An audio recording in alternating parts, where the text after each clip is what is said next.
Hey students, welcome to back Guruji Institute. This is Manshi Voda.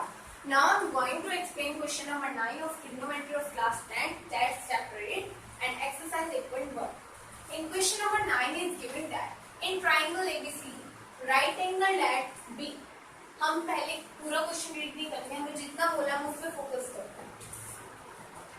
हमें बोला है in right angle triangle, मतलब right angle की बात हो रही है और ट्राइंगल है एबीसी. तो हम ड्रॉ कर लेते हैं ट्राइंगल और इसमें बोला है राइट एंगल है वो बी पे. तो ये है राइट एंगल, ये बी पे बिकॉज ये 90 डिग्री का है और ये ए बी सी है. हम यहाँ पे ले लेते हैं ए बी एंड सी. अब देखते हैं जितना इन्होंने बोला था हमने उतना काम कर दिया. अब क्या बोला है, if tan A equals to 1 divided by root 3. tan A की वैल्यू है 1 upon root 3. ये हमें गिवन है.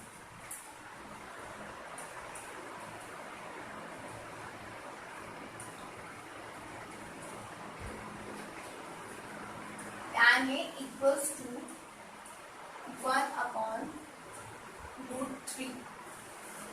tan A में ये दिया है. अब tan A का फॉर्मूला क्या होता है? tan का फॉर्मूला होता है P upon B. It means perpendicular upon base. Perpendicular upon base. अब हम परपेंडिकुलर किसे लेंगे और बेस किसे लेंगे ये डिपेंड करता है हमारा यहाँ पे जो दिया हुआ है A. A कहाँ पे है? यहाँ पे. अब जहाँ पर A है इट मीन्स यहाँ पे हमारी I है और यहाँ पे हमारी I है. तो इसके अकॉर्डिंग हम देखेंगे जहाँ A है उसके साथ जो स्ट्रेट लाइन जा रही है वो हमारा बेस है.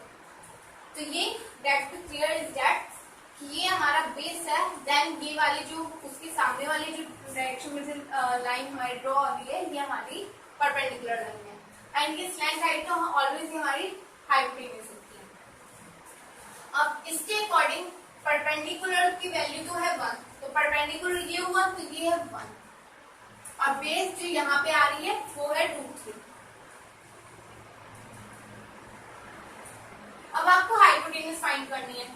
अब सबसे पहले हमारा फोकस रहता है कि जब हमारे पास राइट एंगल ट्राइंगल है और हमारे पास उसमें बहुत अच्छी बात ये होती है अगर हमारे पास उसके 2 साइड्स की है तो हम एक थर्ड साइड फाइंड करने के लिए टाइम नहीं लगेगा. हम उसमें यूज करेंगे according to Pythagoras theorem.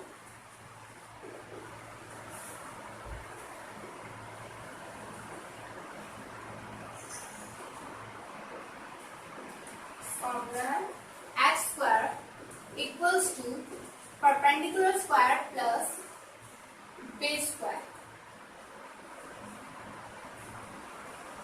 Hypotenuse का स्क्वायर इक्वल है परपेंडिकुलर का स्क्वायर एंड बेस स्क्वायर.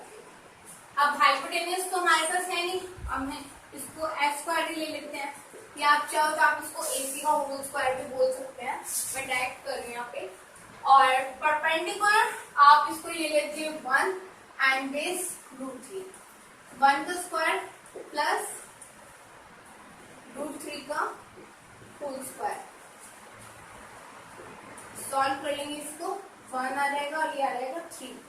क्योंकि आपको पता है रूट की अगर सेम नंबर से उसी सेम रूट नंबर वाले से मल्टीप्लाई होती है तो वही नंबर आता है, बस रूट हट जाता है. रूट 3 में ही अगर मल्टीप्लाई हो रही है बिकॉज हम स्क्वायर कर रहे हैं तो 3 आ जाएगा, रूट नहीं आता. और x स्क्वायर आ जाएगा हमारा 4. अब ये जो स्क्वायर है ये हमारा वहां पे रूट में कन्वर्ट हो जाएगा इन नेक्स्ट स्टेप. अब उसके बाद 4 का रूट करेंगे आ जाएगा 2 आ गया. हमारी h की वैल्यू आ गई 2.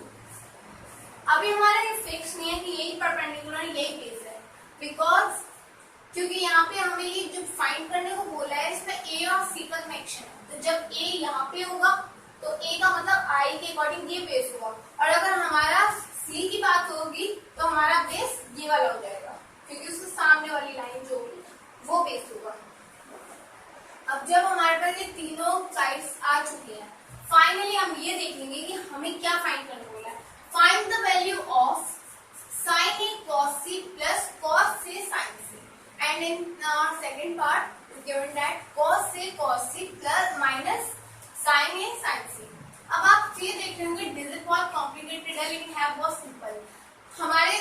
दो ही चीज की बात हो रही है, अगर आपने कॉमन देखा हो sine A and sine C, cos A and cos C, और नीचे के केस में भी यही है cos A cos C sine A sine C, इसके अलावा कुछ नहीं है।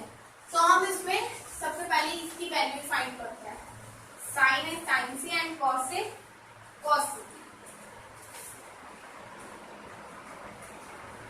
साइन ए की बात जब यहाँ कर रहे हैं तो ए के अकॉर्डिंग ये बेस है और ये हमारी परपेंडिकुलर लाइन है।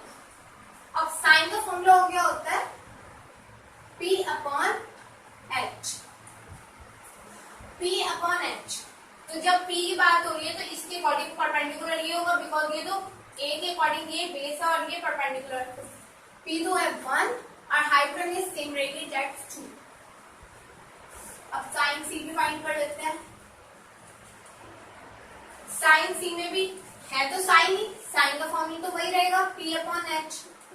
अब डायरेक्शन चेंज हो जाएगी, सी पे हमारी आई आ जाएगी,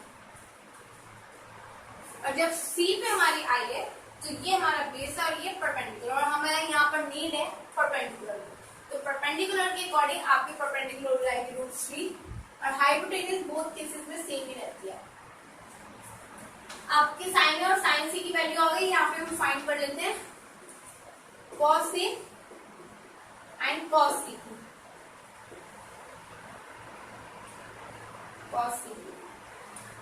कॉस का फॉर्मूला क्या होता है D upon H, it means base upon hypotenuse. ऊपर हमारे परपेंडिकुलर अपॉन हाइपोटेन्यूज थी, यहाँ पे बेस अपॉन हाइपोटेन्यूज। लेकिन अब वही सेम केस है A और C का।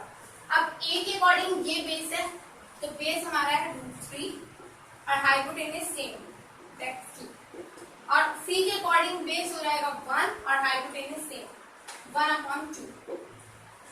अब हमारे पास इस चारों में जो भी बात हो रही है ये सबके हमारे वैल्यू आ गई। अब इसके बाद हमें क्या करना है, इसमें हम सब्स्टिट्यूट कर देंगे अपनी वैल्यूज को। मैं यहाँ पर रब कर रही हूँ, आप पहले ड्रॉ कर लेना। अब फाइनली जब हमारे पास ये सारी चीज की वैल्यू भी आ चुकी है, आप यहाँ पे देख सकते हैं हमारे पास जो हमें सब्स्टिट्यूट करनी है वैल्यूज तो ये और ये। अब हमें फाइंड क्या करना है, साइन ए कॉस सी, साइन ए फर्स्ट केस में, कॉस सी। जब डायरेक्ट लिखा हो तो समझ जाइए, यहाँ पे डॉट लगा सकते हैं, फिर मल्टीप्लाई भी लिख सकते हैं, वैसे डॉट बेटर है। डॉट लगाने का मतलब जो नीचे की साइड डॉट आती है वो मल्टीप्लाई होती है और जो सेंटर डॉट होती है वो डेसिमल होता है। तो प्लस कॉस से डॉट साइन सी। आप देख सकते हैं यहाँ पे डॉट गिवन नहीं है बट मैंने लगाई है जिससे आप क्लियर रहे कि ये हमारे यहाँ पे इन दोनों की मल्टीप्लाई। अब साइन ए की वैल्यू 1/2 इंटू कॉस सी की वैल्यू 1/2 प्लस का प्लस कॉस ए की वैल्यू √3/2 इंटू साइन सी की वैल्यू √3/2। अब पहले हम इन्हें मल्टीप्लाई करेंगे अकॉर्डिंग टू बोर्डमास रूल। हम इनमें पहले मल्टीप्लाई करेंगे बाद में प्लस करेंगे। 1 की मल्टीप्लाई 1 में हुई 1 एंड 2 की मल्टीप्लाई 2 में हुई 4 प्लस √3 की मल्टीप्लाई √3 में हुई 3 एंड 2 की मल्टीप्लाई 2 में हुई 4। ये आ जाएगा प्लस हो गया, एलसीएम जब सेम हो रहेगा 4 आ जाएगा और 1 + 3 4/4 कैंसिल होकर 1 आ जाएगी।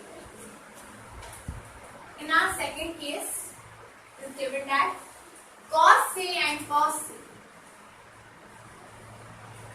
इसमें भी हम डॉट लगा लेते हैं cos C minus sin A sin C।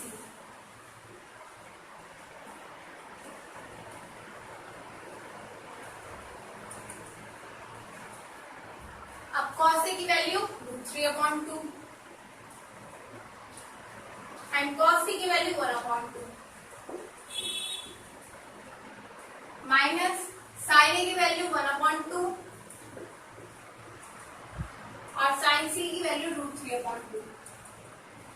इसमें भी हमारा बोर्डमास रूल भी अप्लाई होगा कि हम पहले मल्टीप्लाई करेंगे बाद में सब्ट्रैक्ट करेंगे। तो √3 की मल्टीप्लाई 1 में हुई √3, क्योंकि हम किसी भी नंबर की मल्टीप्लाई 1 में करते हैं तो वही आंसर आता है। और 2 की मल्टीप्लाई 2 में हुई तो 4, माइनस 1 की मल्टीप्लाई √3 में हुई √3 एंड अगेन 2 की मल्टीप्लाई 2 में 4। अब यही एलसीएम सेम हो जाएगा, 4 ऊपर आ जाएगा √3 माइनस √3। अब किसी भी डिजिट सेम डिजिट माइनस होगी तो 0 ही आएगा, ऑब्वियस सी बात है, आंसर आ जाएगा 0। तो 0 को किसी भी नंबर से डिवाइड करते हैं 0 ही आता है। यहाँ पे आपका answer 0। I hope it will be helpful for you. Thanks.